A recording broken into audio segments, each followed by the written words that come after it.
Hello बच्चों, स्वागत है आप सभी का कि केमिस्ट्री में। मैं कुलदीप परमार और आज हम लोग बात करने वाले हैं एक स्पेशल नेम रिएक्शन सीरीज के बारे में। हम लोग क्लास 11, 12 से लेकर के एमएससी और सीएसआईआर नेट लेवल तक की जो ऑर्गेनिक केमिस्ट्री की नेम रिएक्शंस हैं उनको हम 1 बाय 1 एक वीडियो लेक्चर्स के थ्रू हम लोग सॉल्व करने की कोशिश करेंगे। तो आज की सीरीज में हम लोग सबसे पहले जो रिएक्शंस लेके आए हैं वो है मित्सुनोबू रिएक्शन। आज इस लेक्चर में हम लोग बात करेंगे कि मित्सुनोबू रिएक्शन जो है वो किस तरीके से काम करती है। तो मित्सुनोबू रिएक्शंस में किसी भी प्राइमरी अल्कोहल को लाइक RCH2OH, ये एक प्राइमरी अल्कोहल है और इसे आपको कन्वर्ट करना है किसी भी डिजायरफुल न्यूक्लियोफाइल ग्रुप में। यहाँ पर आप R ग्रुप के साथ OH को हटा के एक न्यूक्लियोफाइल ग्रुप लगाना चाहते हैं। आपका न्यूक्लियोफाइल ग्रुप में कुछ नहीं करना है। जब मित्सुनोबू रिएक्शंस कराने हैं तो यहाँ पे आपका जो प्राइमरी अल्कोहल है,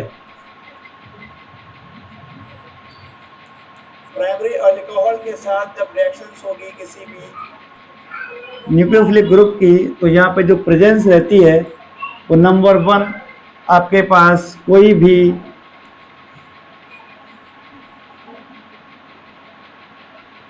ट्राइफिनाइल फॉस्फीन और इसके साथ में हमें चाहिए होता है डेड, DEAD। ये जो ऑर्गेनिक रिएजेंट का जो ग्रुप है ये आपके लिए SN रिएक्शंस प्रोवाइड करता है। SN2 मैकेनिज्म के थ्रू यहाँ पे रिएक्शंस होगी और जब भी SN2 रिएक्शंस होती है आप लोगों को पता है कि आपका जो प्रोडक्ट बनता है वो इन्वर्जन का थ्रू बनता है। तो जब इन्वर्जन प्रोडक्ट बनेगा तो आपका जो R ग्रुप है वो राइट में चला जाएगा और जो भी आपका डिजायरफुल न्यूक्लियोफाइल है वो यहाँ लेफ्ट में आ जाएगा।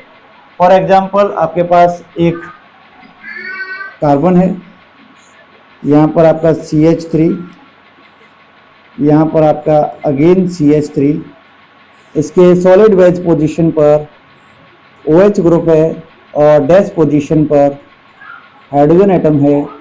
जब इसके लिए मित्सुनोबू रिएक्शंस होगी तो किसी एक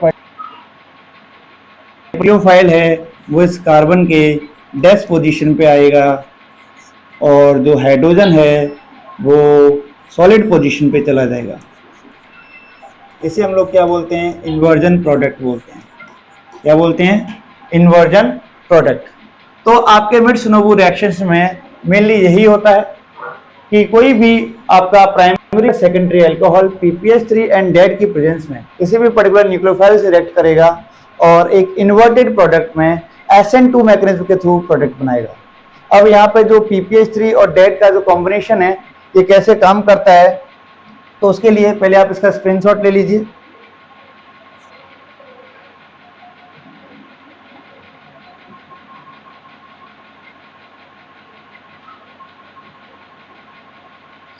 तो जो आपका डेड होता है DEAD, इसको हम लोग बोलते हैं डाइएथाइल एजो डाइकार्बोक्सिलेट। इसकी जो स्ट्रक्चर है वो nitrogen, double bond nitrogen, carbon,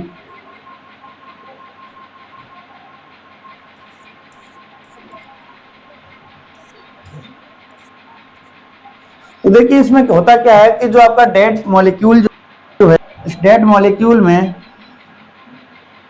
ये जो ग्रुप है एजो ग्रुप, इस एजो ग्रुप में जो नाइट्रोजन मॉलिक्यूल्स जो हैं इनके बिटवीन डबल बॉन्ड है और इनके पास एक लोन पेयर प्रेजेंट है दोनों ही एलिमेंट्स के पास में।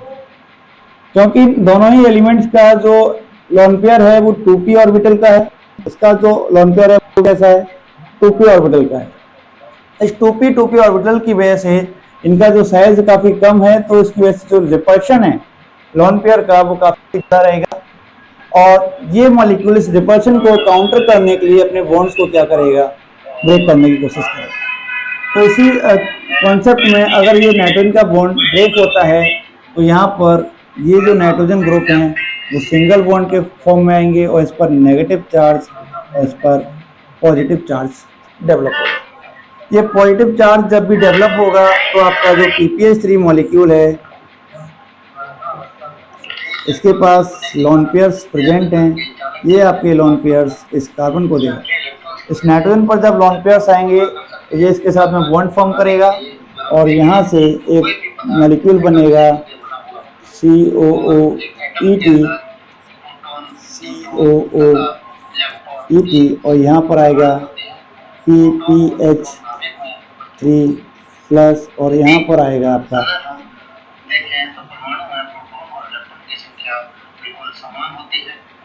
Minus charge. तो आपका डेड जो रिएजेंट है इसका एक्टिवेशन होगा।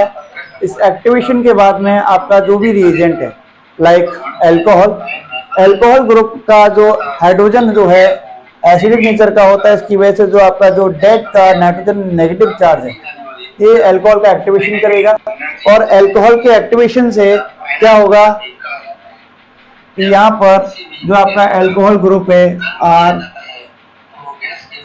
RO- रह जाएगा और यहाँ पर क्या आ जाएगा H प्लस आ जाएगा।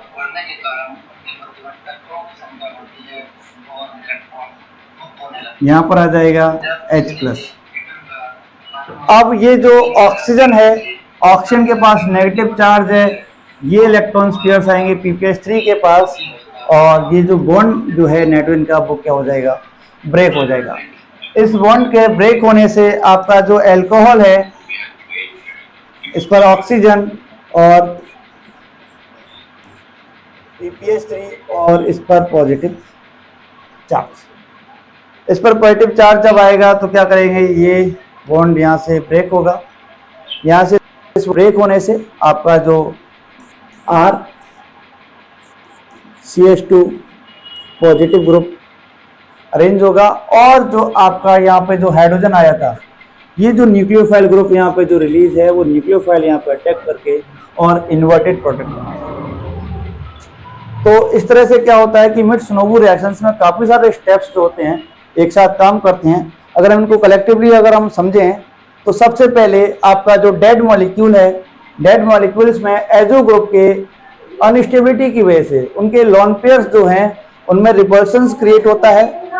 को काउंटर करने के लिए जो एजो ग्रुप का जो नाइट्रोजन है वो अपने पाई बॉन्ड को डिलोकलाइज करता है।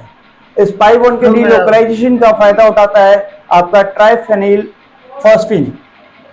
फॉस्फीन में जो फॉस्फोरस जो है उसका जो ओवरलैप बेंजीन रिंग के साथ वो उतना ज्यादा स्ट्रॉन्ग नहीं होता है, क्योंकि यहाँ पे जो ओवरलैपिंग होता है बेंजीन में 2p कार्बन होते हैं और फॉस्फोरस जो है 3p ओवरलैपिंग उतना स्ट्रॉन्ग नहीं होने की वजह से जो फॉस्फोरस का लोन पेयर है वो कॉन्जुगेशन में ना जाकर के क्या होता है कि डोनेशन के लिए अवेलेबल होता है। तो ये फॉस्फोरस अपने इलेक्ट्रॉन को प्रोवाइड कर देगा नाइट्रोजन एजो ग्रुप के लिए। तो जब ये इलेक्ट्रॉन प्रोवाइड करेगा तो यहाँ पे बॉन्ड फॉर्म होगा। तो आपका इनिशियल रिएजेंट जो है, जो न्यूक्लियोफाइल जो है वो यहाँ पे क्या करेगा, इसके साथ बॉन्डिंग करता है। एजो ग्रुप की बॉन्डिंग के बाद यहाँ पे जो आपका ये एजो ग्रुप जो था, जो भी न्यूक्लियोफाइल था HNU, ये न्यूक्लियोफाइल जो है इसमें जो हाइड्रोजन है वो यहाँ बॉन्ड करता है। तो यहाँ पे NH बॉन्ड बन जाता है और यहाँ पे PPH3 के साथ में ये तो आपका उसका एक्टिवेशन करने के लिए आपका हाइड्रोजन रिलीज करके आपका जो अल्कोहल है वो अपना ऑक्सीजन लोन पेयर फॉस्फोरस को प्रोवाइड करता है और वहाँ से ऑक्सीजन और फॉस्फोरस के बिटवीन बॉन्ड बनता है। और पूरी ऑर्गेनिक केमिस्ट्री में ऑक्सीजन फॉस्फोरस, ऑक्सीजन सिलिकॉन और ऑक्सीजन सल्फर, ये जो बॉन्ड्स होते हैं वो बहुत ही ज़्यादा स्टेबल माने जाते हैं। तो इस रिएक्शन का जो ड्राइविंग फोर्स है, इस रिएक्शन का ड्राइविंग फोर्स ऑक्सीजन फॉस्फोरस का बॉन्डिंग और एजो ग्रुप का लोन पेयर्स का रिपल्शन, ये दो जो फोर्सेज हैं इस रिएक्शन के लिए मेन ड्राइविंग फोर्सेज रहेंगे। इसके लिए एक एग्जांपल अगर हम रिएक्शन की बात करें तो अपने पास एक मॉलिक्यूल है,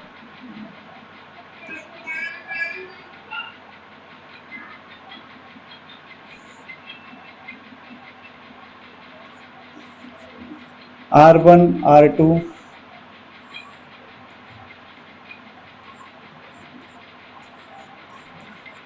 और डैश पोजीशन पर आपका हाइड्रोजन। इसकी रिएक्शन आपको करानी है R3SH, कोई भी एल्काइल थायोल है, इस थायोल के साथ में आपका जो रिएजेंट है PPH3 एंड DEAD। कई बार आपको जो रिएक्शंस है यहाँ पर डेड की जगह पर DIAD ये भी रिएजेंट जो है मिल सकता है। इसका जो नेम है वो है डाइआइसोप्रोपाइल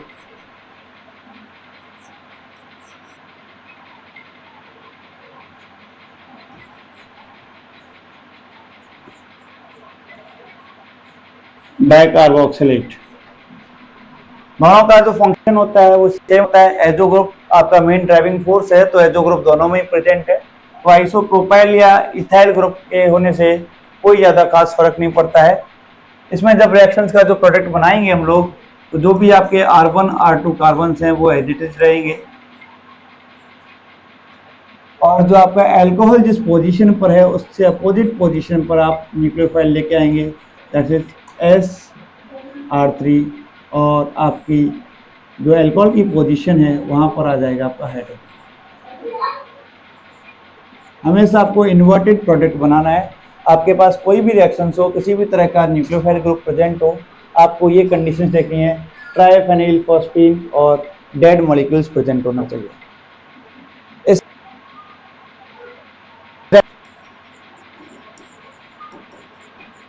और सेरीन जैसे कुछ मेडिसिन्स को फॉर्म करने के लिए यूज़ करते हैं।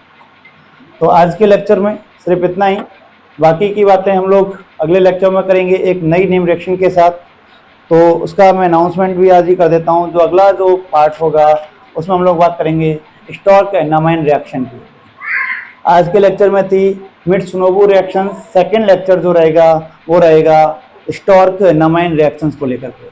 तो मिलते हैं अगले लेक्चर में, तब तक के लिए good night, take care, thank you.